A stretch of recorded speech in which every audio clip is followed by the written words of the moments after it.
기도의 능력이라고 하는 책을 쓰신 E.M. 바운즈라고 하는 아주 유명한 분이 계십니다.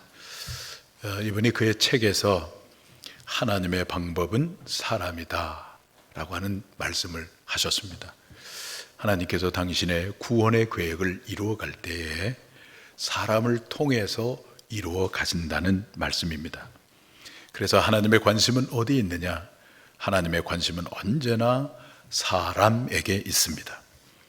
하나님께서 출애굽의 언약 공동체인 이스라엘이라고 하는 나라를 세우기 전에 먼저 그 나라를 이끌어갈 한 사람을 준비하시고 불러주셨습니다. 바로 모세입니다. 그래서 출애굽기를 보면은 출애굽기 1장에서 6장까지 모세 한 사람의 생애에 대해서 할애를 하고 있는 것을 보게 됩니다. 또 사사 시대가 저물어갈 때에 이제 새로운 왕정 시대의 그 길을 위하여 한 사람을 하나님이 준비하고 부르시는데 그 사람이 바로 사무엘입니다. 명실상부한 이스라엘의 통일 왕국을 위하여 하나님이 또 한 사람을 준비하고 있는데 그 사람이 바로 다윗이라고 하는 사람입니다. 이 땅에 하나님 나라의 공동체 그리스도를 가시적으로 보여줄 수 있는 주님의 몸된 교회를 세우기 전에 주님께서는 먼저 그 교회를 통해서 하나님 나라를 이루실 12명의 제자를 미리 준비하시고 불러주셨습니다. 세계 선교를 위하여 한 사람 바울을 하나님이 준비하시고 불러주셨습니다. 거룩한 하나님 나라를 이루기 위해서 하나님 이렇게 한 사람 한 사람을 부르시고 준비시키는 것입니다. 그렇듯이 오늘 또 하나님은 우리들의 자녀들, 우리 교회의 교회학교 학생들을 준비하고 있습니다. 코로나 상황으로 인하여 예년처럼 성경학교나 수련회를 할 수 없게 되었습니다만은 그렇다고 해서 자녀들의 신앙이 자라도록 하는 것을 결코 포기할 수 없습니다.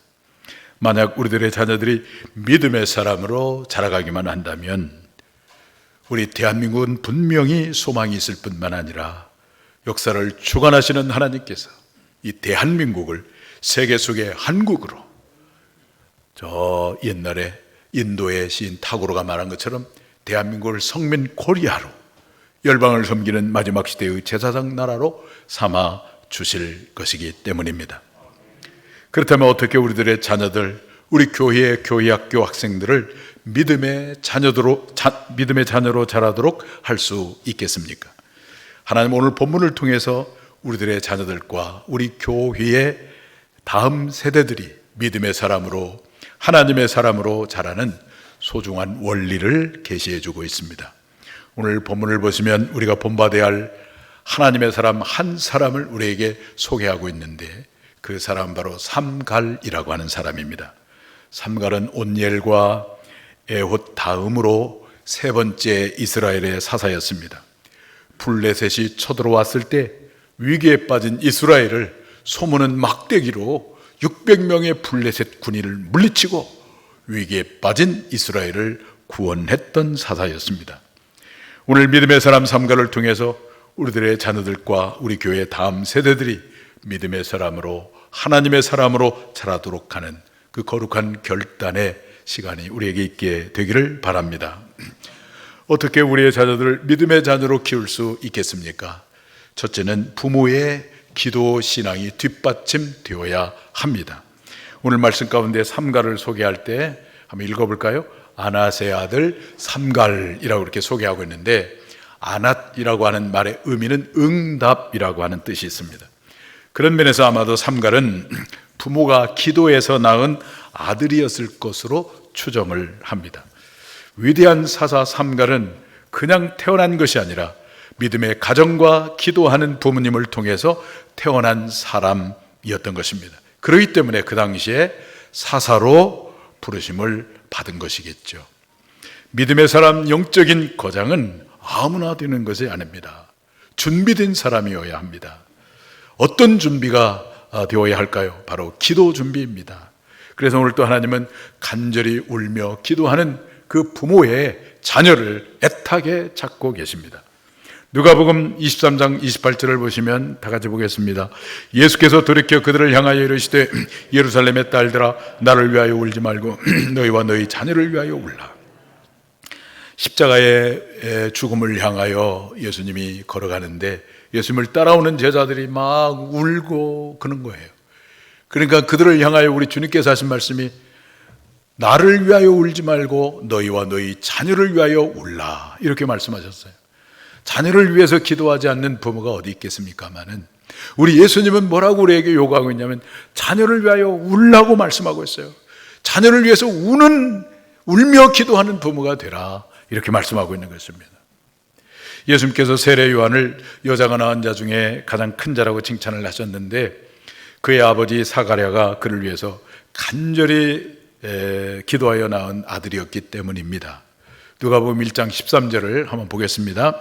천사가 그에게 이르되 사가랴여 무서워하지 말라. 너의 간구함이 들린지라. 내 아내 엘리사벳이 너에게 아들을 낳아주리니 그 이름을 요한이라 하라. 너의 간구함이 들린지라, 이렇게 말씀하셨어요. 하나님은 아들을 위해서 간절히 기도하는 그의 아버지 사가랴의 기도를 들으시고 그의 아들 세례 요한을 선물로 주셨는데 여자가 낳은 자 중에서 가장 큰 자라고 이렇게 칭찬을 하셨습니다. 그런가 하면 사무엘상 1장을 보시면은 사무엘의 어머니 한나가 결혼을 했는데 그의 남편 엘가나 사이에 자녀가 생산이 되지 않아요.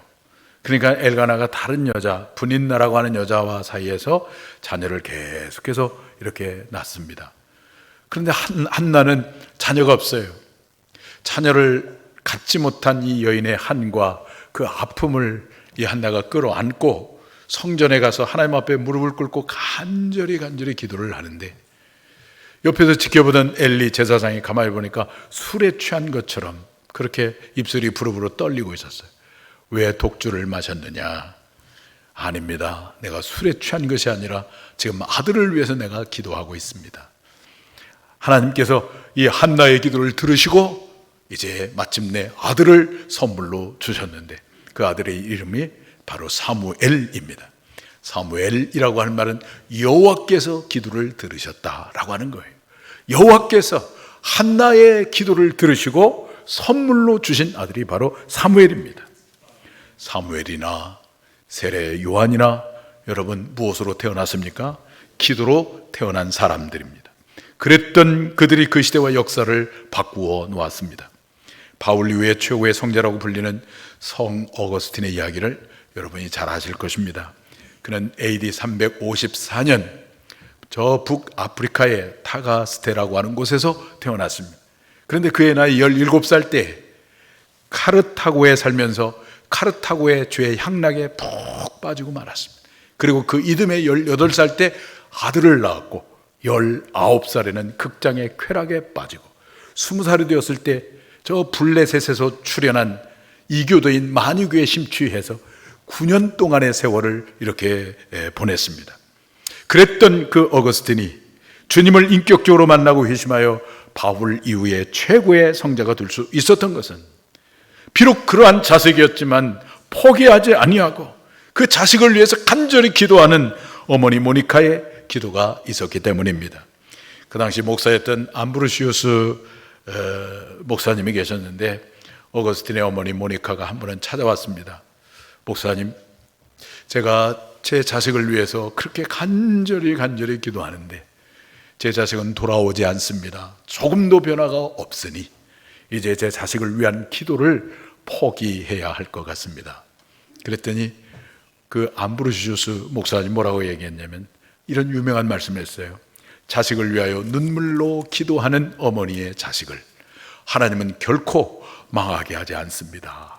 그 말을 하니까 얼마나 용기를 얻었는지 몰라요.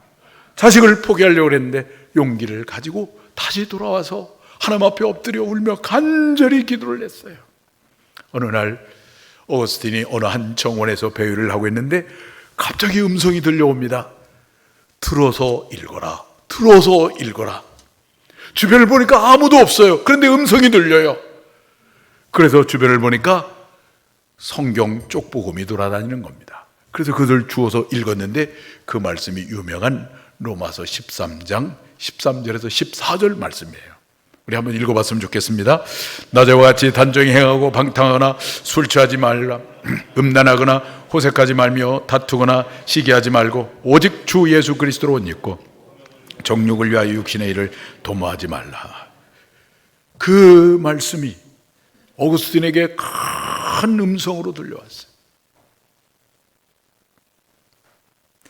그때 그는 하나님께 철저히 회개함으로 성 어거스틴이 되었습니다. 사랑하는 성도님들, 최고의 부모는 물질적인 유산을 많이 남겨주는 부모가 아니고 자녀를 위해서 기도하는 부모, 자녀에게 믿음의 유산을 남겨주는 부모입니다. 최고의 교사도 학생들에게 다른 무엇보다도 학생들을 위해서 기도하는 교사, 그 학생들의 이름을 불러가며 간절히 기도하는 교사. 어떤 교사를 보니까 학생들 출석표를 가슴에 넣고 다니더라고요. 그리고 오른쪽에다가 학생의 상황을 다 적었어요. 이 아이는 할머니가 키우고 있고, 이 아이는 아빠가 없고, 이런 내용을 쫙 기록하고 그 이름을 불러가면서 간절히 기도를 하더라고요. 최고의 교사입니다.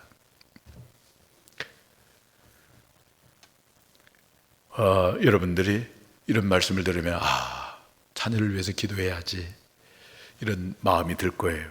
그런데 여러분, 마음에 드는 것으로 그쳐서는 안 됩니다. 기도하는 것이 오늘부터 여러분의 실제가 되셔야 합니다. 그래서 기도하는 시간을 정하세요. 그리고 장소도 마음속으로 지금 정하세요. 뭐 몇십 분도 괜찮아요. 10분도 괜찮고 20분도 괜찮고, 여러분의 자녀들, 손주들 있잖아요. 그 이름을 불러가면서 대신 간절히 울며 간절히 기도한다면 반드시 하나님께서 여러분의 자녀를 존귀하게 해주시고 믿음의 사람으로 축복해 주시고 민족을 구원하는 지도자가 되게 해 주실 줄로 믿습니다. 우리의 자녀들을 어떻게 믿음의 자녀로 키울 수가 있겠습니까? 첫째는 부모의 기도 신앙이 뒷받침되어야 합니다. 둘째는 말씀의 자녀가 되도록 해야 합니다. 오늘 보면 31절의 말씀 가운데 보시면은 한번 읽어볼까요? 소문은 막대기로 블레셋 사람 600명을 죽였고, 이 삼갈이 소문은 막대기를 가지고 있었던 것을 보면은 아마 삼갈이 그 당시에 짐승을 키우는 목자였던 것으로 생각이 되어집니다. 자, 그렇다면 우리의 자녀들도 짐승을 잘 키우는 사람으로 길러야 한다는 말씀일까요? 여기서 블레셋과의 싸움을 우리에게 적용해서 영적인 싸움이라고 한다면 그 영적 싸움에서 블레셋을 물리친 이 막대기는 무엇을 상징한다고 할 수가 있겠습니까? 성경을 보니까 막대기는 말씀을 의미하고 있습니다. 요한계시록 11장 1절을 보시면 한번 읽어봅니다. 또 내게 지팡이 같은 갈대를 주며 말하기를 일어나서 하나님의 성전과 제단과 그 안에서 경배하는 자들을 측량하되 그랬어요. 지팡이 같은 갈대라고 했는데 말씀을 가르쳐요. 캐논, 정경, 척도, 잣대, 하나님의 말씀을 가르칩니다. 또 예레미야 23장 29절을 보시면 읽어봅니다. 여호와의 말씀이니라 내 말이 불같지 아니하냐, 바위를 쳐서 부스러뜨리는 방망이 같지 아니하냐. 하나님의 말씀이 불같지 아니하냐, 바위를 부서뜨리는 못 같지 아니하냐, 방망이 같지 아니하냐, 이렇게 말씀하고 있어요. 막대기, 방망이, 하나님의 말씀을 의미하는 것입니다. 자식들에게 우리가 세상의 지식으로 무장시키는 건 물론 중요하지만 이보다 더 중요한 것은 뭐냐면 말씀으로 무장하도록 하는 것입니다.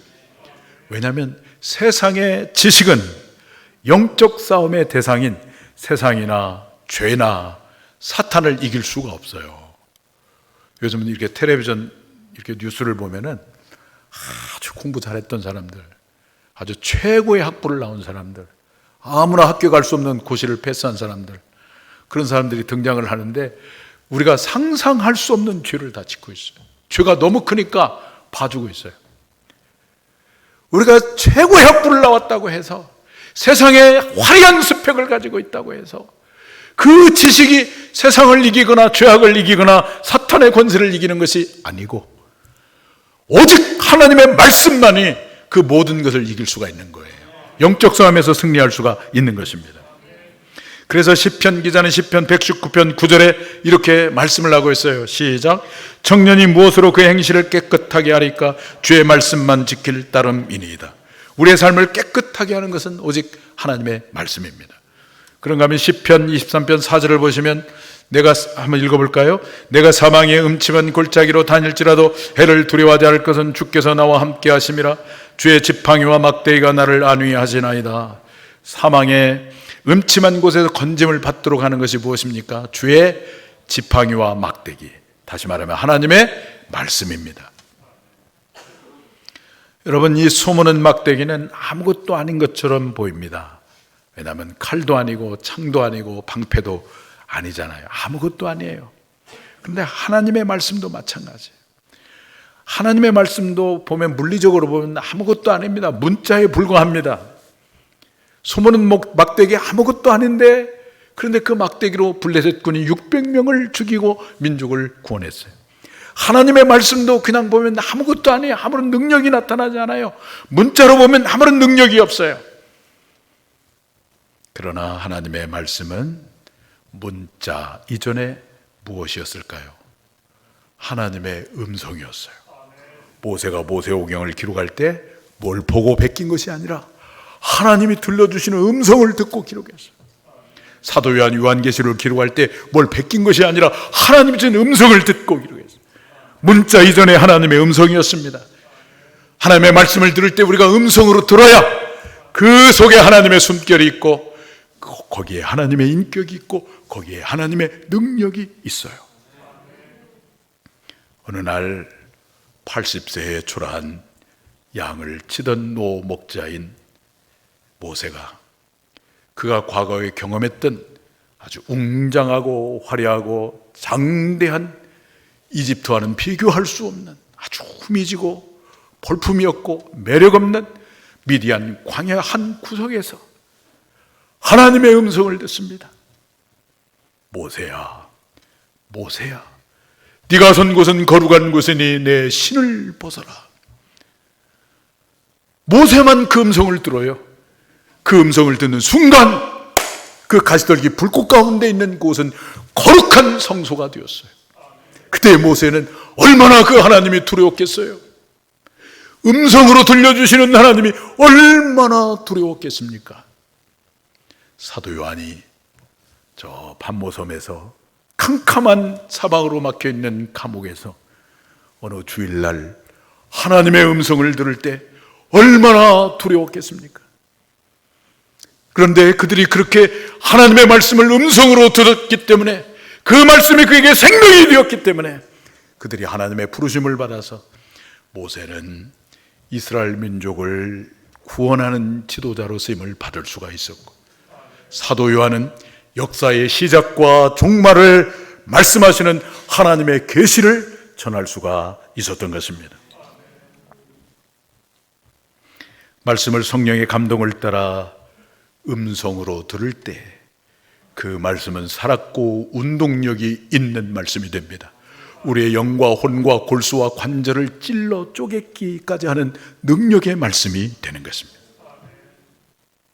그런데 오늘 사는 현대인들은 무엇을 좋아하냐면 정보와 지식을 좋아합니다.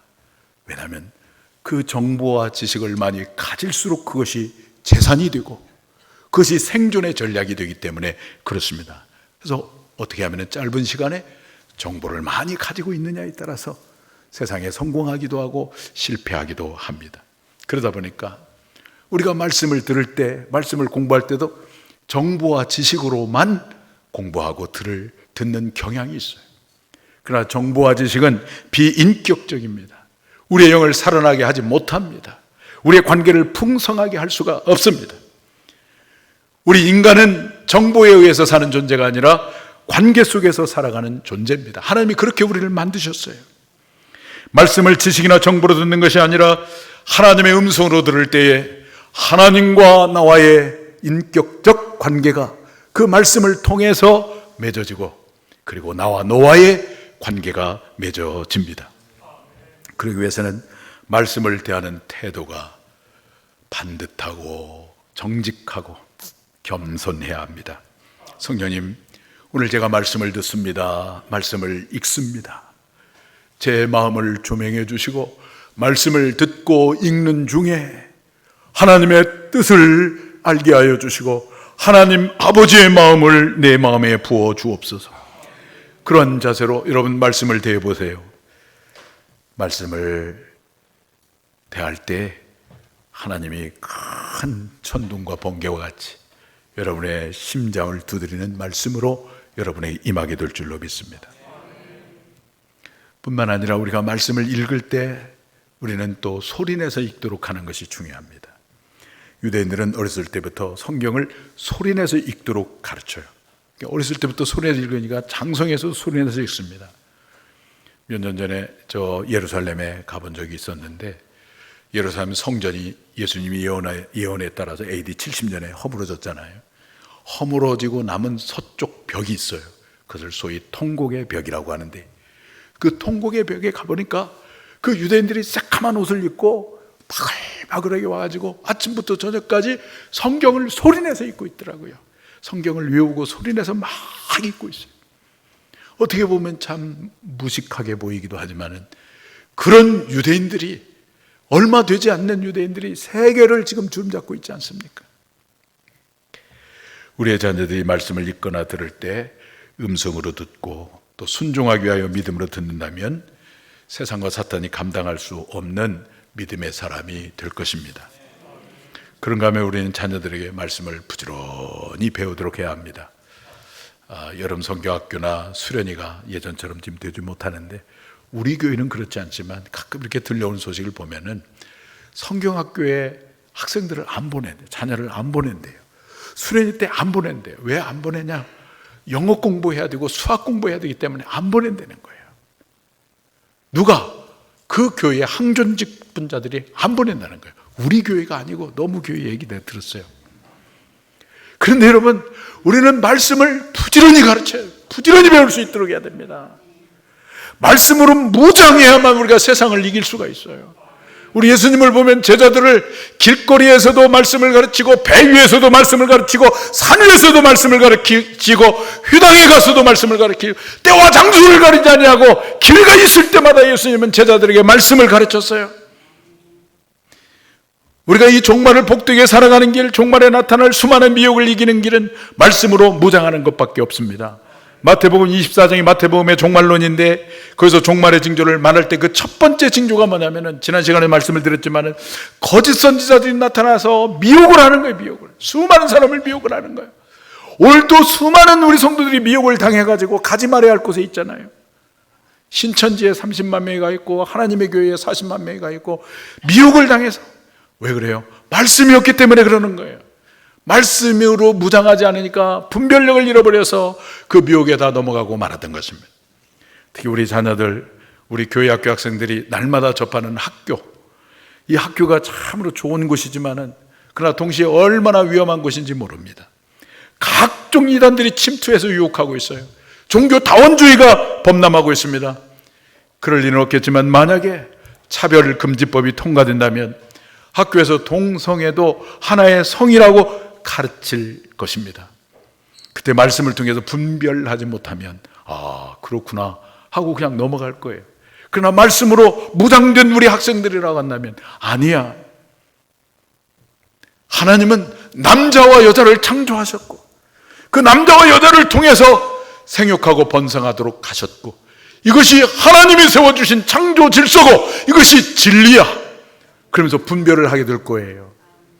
근데 말씀이 없으면 그 시대의 조류에 그냥 넘어가는 거예요. 자녀들과 함께 말씀을 같이 읽고 나누는 시간을 갖기를 바랍니다. 여러분, 정말 중요한 것입니다. 자녀들 각종 세상의 것으로부터 보호하는 최고의 길입니다.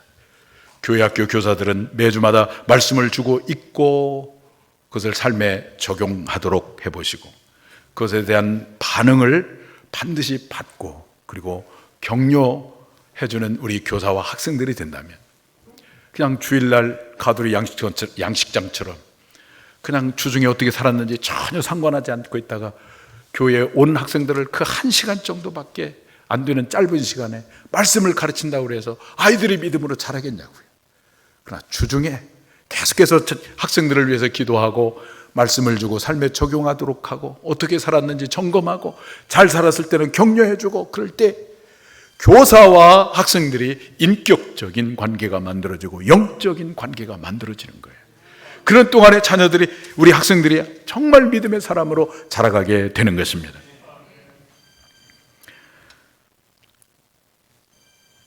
이렇게 자녀를 기도로 준비시키고 말씀으로 무장하도록 할 때에 하나님은 그런 자녀를 어떻게 하겠습니까? 자, 세 번째, 민족을 구원하는 지도자가 되게 합니다. 오늘 본문 가운데 한번 읽어볼까요? 그도 이스라엘을 구원하였도다 라고 말씀합니다. 오늘 본문에 나오는 이 삼갈은 나이나 학력이나 외모에 대해서 성경은 기록하고 있지 않아요. 그러나 두 가지 분명한 사람이었어요. 두 가지가. 하나는 뭐냐면은 부모가 기도의 사람이었다는 것과 또 하나는 그가 막대기로 블레셋 600군인을 물리쳤다고 하는데 이걸 우리에게 적용하면 말씀으로 무장한 사람이었다는 것입니다. 그랬던 그가 위기에 빠진 민족을 구원하는 지도자가 되었습니다. 우리의 자녀들 공부 잘하는 것 참 정말 중요한 것이죠. 실력을 갖추도록 하는 것 정말 중요한 일이죠. 그러나 이보다 더 중요한 것은 자녀를 위해서 기도함으로 기도로 준비된 아들과 딸이 되게 하는 것이고 말씀으로 무장하도록 하는 것입니다. 자녀들이 말씀을 가까이 하고 묵상하고 그것을 적용하고 나누도록 하면은 이상한 일이 벌어지기 시작합니다. 그 말씀을 통해서 자연스럽게 말씀이 역사하심으로 내 삶의 목적이 무엇인가를 알게 돼요. 내가 무엇을 위해서 살아야 될 것인가.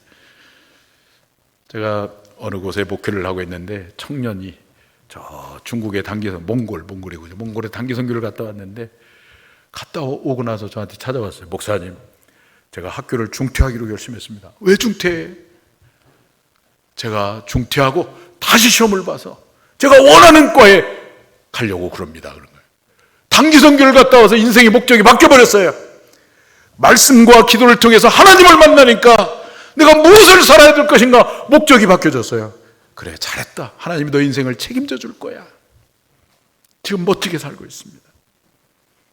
우리가 말씀을 읽고 기도하다 보면 삶의 목적을 하나님이 알게 해주시고 그 목적을 이루기 위한 방법도 알려주시고 목적을 이루기 위한 지혜도 우리에게 주셔요. 그 모든 것이 다 자발적으로 이루어지게 하십니다.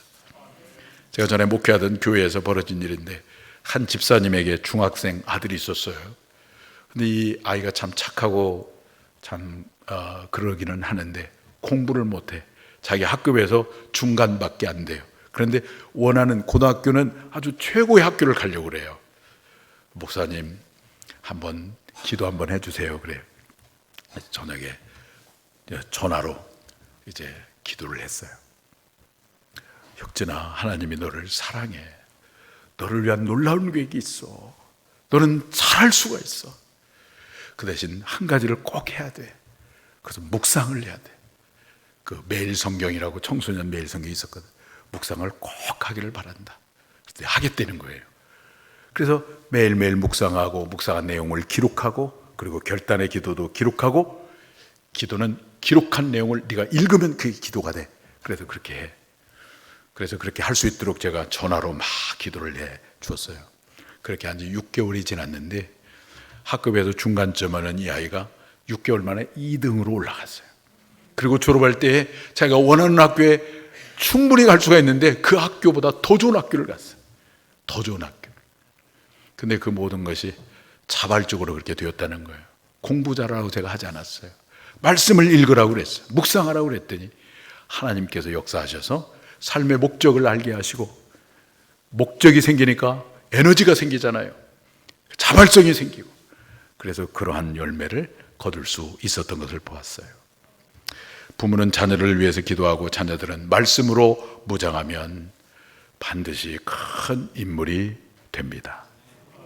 영국을 독일의 공격의 위험에서 건져낸 윈스턴 처칠을 여러분이 잘 아실 거예요. 그는 이렇게 말했습니다. 나의 가장 위대한 스승은 나의 어머니입니다. 그의 어머니는 기도하는 어머니였고 처치는 성경 말씀을 사랑하는 사람이었습니다. 어머니의 기도와 말씀 무장이 처칠로 하여금 영국의 최고의 인물이 되도록 축복하신 것입니다. 18세기 타락과 부패한 영국을 성결한 나라로 구원한 요한 웨슬리도 어머니 수산나의 기도와 웨슬리의 말씀 신앙이 결합하여 그는 영국을 부흥시킨 위대한 인물이 되었습니다. 우리가 잘 아는 아브라함 링컨도 일찍 돌아가셨지만 그의 어머니 낸시 여사의 간절한 기도와 그 어머니가 물려준 손때 묻은 성경 말씀, 성경책이 아브라함 링컨으로 하여금 위대한 대통령이 되게 하였던 것입니다. 하나님은 우리들의 자녀들이 삼갈처럼 위대한 인물, 민족을 구원하는 영적인 지도자가 되기를 원하십니다. 그러기 위해서는 부모된 우리들이 먼저 기도의 신앙이 되기를 바랍니다. 사실 부모가 자녀들에게 해줄 수 있는 것이 그렇게 많지 않습니다. 학교 보내주고 밥 먹여주고 이런 걸 할 수 있지만은 자녀의 장래를 책임질 수 없고 자녀의 삶을 보장할 수가 없고 자녀의 배우자를 부모가 책임질 수가 없어요. 마음대로 할 수가 없어요. 지난번에 말씀드렸는지 모르겠지만 자고 나니까 21살 된 자기 딸, 대학교 다닐 딸이 죽어 있어요. 상상할 수 없는 일들이 벌어지잖아요. 자녀를 위해서 해줄 수 있는 것이 없어요. 근데 해줄 수 있는 것이 하나 있다면 그것은 바로 기도하는 거예요. 기도가 쌓이고 쌓이면 이제 하나님께서 때가 되면 우리가 간구했던 모든 것들을 하나님이 기억하시고 우리가 기도한 대로 여러분의 자녀들을 복 주시고 존귀하게 주실 줄로 믿습니다. 뿐만 아니라 자녀로 하여금 말씀으로 무장하도록 해야 합니다. 학교 공부 이전에 말씀으로 무장하도록 하는 것입니다. 삼가리 소문은 막대기로 600명의 블렛을 물리친 것처럼 살았고 운동력 있는 말씀만이 죄악을 이기고 세상을 이기고 사단의 권세를 이길 수 있는 것입니다.